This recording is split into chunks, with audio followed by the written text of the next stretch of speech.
Chisso è un posto unni pari di essere allo confine tra la terra e lo cielo. È l'Argimusco, un chiano a 1200 metri d'altezza che si trova in Sicilia, tra i monti Caronii e Peluritani, un luogo magico e pieno di misterio, dove sono presenti petri millenari e enormi che la natura, e forse in parte l'uomo stesso, modellaro producendo fiori particolari.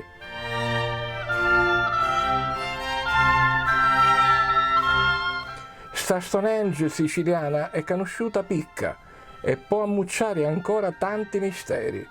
Mai s'hanno fatto scavi archeologici e nel secolo passato solo una para di studiosi locali si interessarono seriamente a idda. Oggi sto luogo chino di fascino è oggetto di studio di una squadra di scienziati coordinati dall'archeoastronomo dell'Università di Catania, Andrea Orlando. Stupor Mundi presenta in questa puntata un breve e interessante documentario sopra l'Argimusco dell'Istituto di Archeastronomia Siciliana presieduto proprio di Andrea Orlando.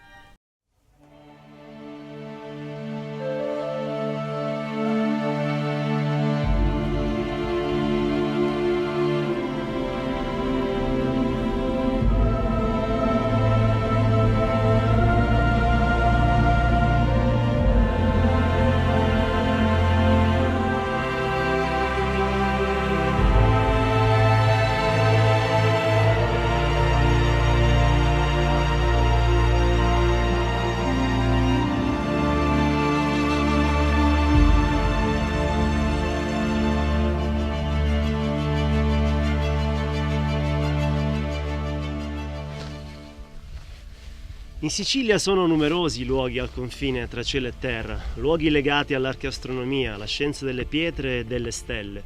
Ci troviamo all'Argimusco, un altipiano a 1200 metri di altitudine, a pochi chilometri da Montalbano e Licona, dove si trovano pietre di straordinaria bellezza, caratterizzate da forme antropomorfe e zoomorfe. Da questo luogo si possono osservare tutti e quattro gli orizzonti e praticare quindi quella che l'archeoastronomo scozzese McKee ha definito l'astronomia degli orizzonti. Il profilo dell'orizzonte orientale è speciale perché la natura lo ha dotato di un rilievo unico, la Rocca Salvatesta, che sorge a dominio del borgo di Novara di Sicilia.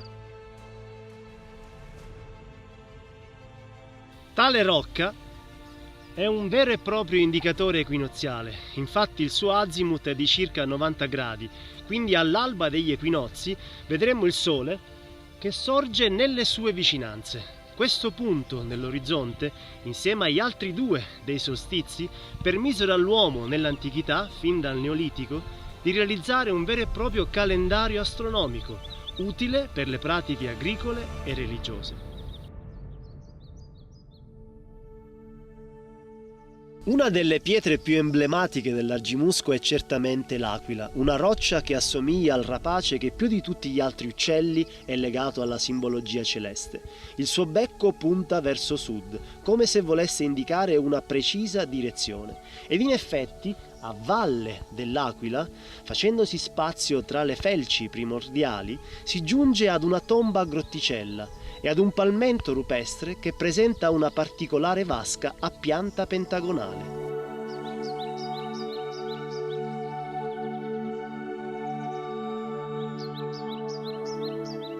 Nella cosiddetta area sacra si trova la Grande Rupe, dove si possono ammirare profili umani, figure misteriose come il siculo e l'alchimista. Ad ovest, sulla rupe dell'acqua, lo sguardo resta colpito dall'orante, un profilo femminile che sembra avere le mani giunte e che guarda verso settentrione.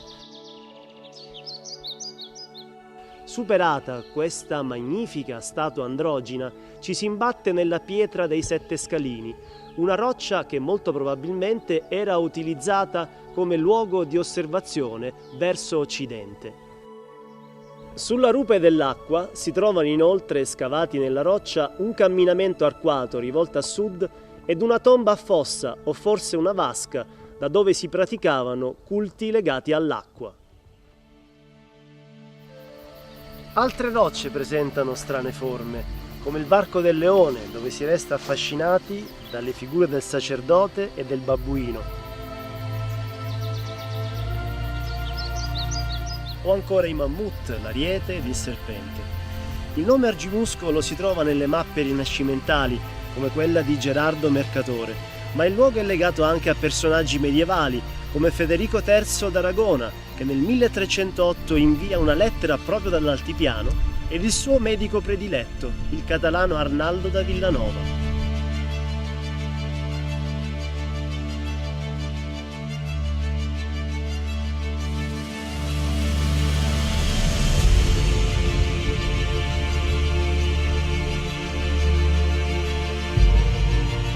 L'Argimusco è da parecchi anni protagonista di uno studio scientifico internazionale.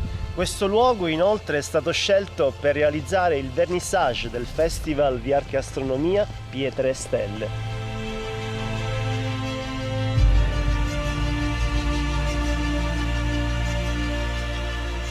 La visita all'Argimusco consente di vivere un'esperienza mistica, una passeggiata tra rocce millenarie che consente di dimenticare i frastuoni della civiltà e di assaporare l'armonia della natura.